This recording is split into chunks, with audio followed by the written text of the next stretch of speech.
No one thought this case would become history. It began like hundreds of other crime scenes across America. A quiet street, a single emergency call, and police arriving with confidence, not caution. The officers believed they were walking into a routine investigation. They had a victim, they had witnesses, and within hours they had a suspect. Everything seemed clean, too clean. The neighborhood was calm, almost peaceful. There were no flashing cameras, no media trucks, just police tape and unanswered questions. Inside the house, signs of struggle were clear. Furniture displaced, objects broken, silence hanging heavy in the air. The victim could not speak for themselves anymore. So the system did what it always does. It looked for someone to blame. And it did not take long. A name surfaced. A person who had been seen nearby. Someone who fit the narrative. By the end of the night, the police felt confident. They believed justice was already moving forward. But what no one understood at that moment was this. The most dangerous mistakes in law are not loud. They are quiet. They hide behind routine, and they feel correct until it is too late. This case did not explode instantly. It slowly cracked the foundation of American law, and it all started with one decision made too fast. The arrest happened without resistance. No chase, no struggle, no dramatic moment. The suspect appeared confused more than frightened. They did not ask many questions. They did not demand a lawyer. They simply followed instructions. To the officers, this behavior felt cooperative. To the system, it felt efficient. But cooperation can be misunderstood. Inside the police vehicle, the suspects stared silently ahead. They did not fully understand what was happening. Not the process, not the words being used, not the consequences. At the station, paperwork moved quickly. Names were written, times were logged. Everything looked professional. But something critical was missing. No one stopped to ask if the suspect truly understood their situation. No one slowed down. No one simplified their language. The system assumed understanding, and that assumption would later haunt it. In the interrogation room, the door closed softly. The room was small. The air felt heavy. This was not a place designed for clarity. It was designed for pressure, and pressure changes people. The questioning began calmly. At first, the officers spoke gently. They asked simple questions. Where were you? Who did you see? But slowly, the tone shifted. Time passed without clear markers. Minutes blurred into hours. The suspect grew tired, confused, overwhelmed. Legal terms were used casually.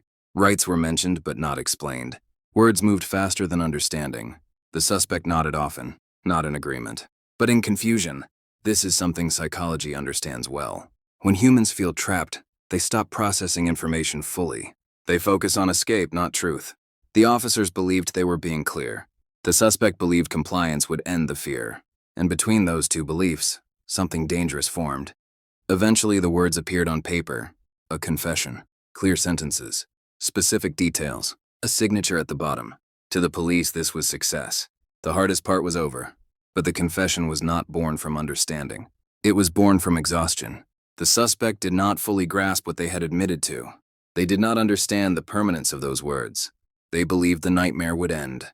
Instead, it had just begun. Because in the American justice system, a confession is powerful, sometimes more powerful than truth itself. And once it exists, everything else bends around it. The courtroom was quiet when the case began. Prosecutors felt confident. They had a signed confession. They had witnesses. The defense, however, focused on something else.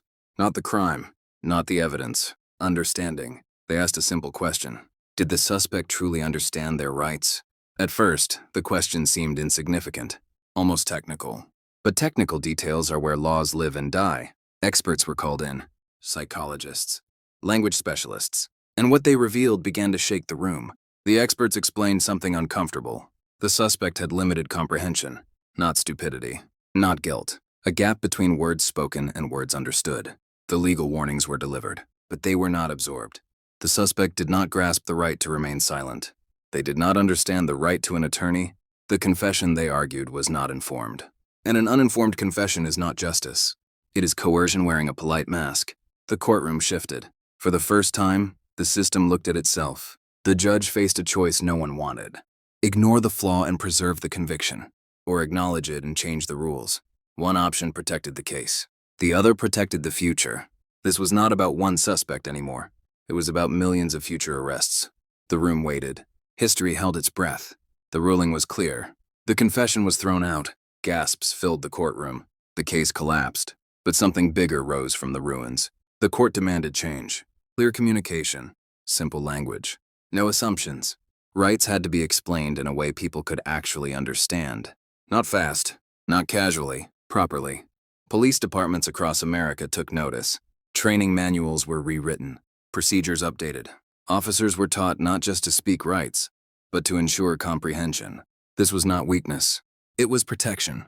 For suspects, for officers, for the law itself. Psychology later confirmed what this case exposed. Under stress, humans seek relief. Confession can feel like escape. Even innocence can collapse under pressure.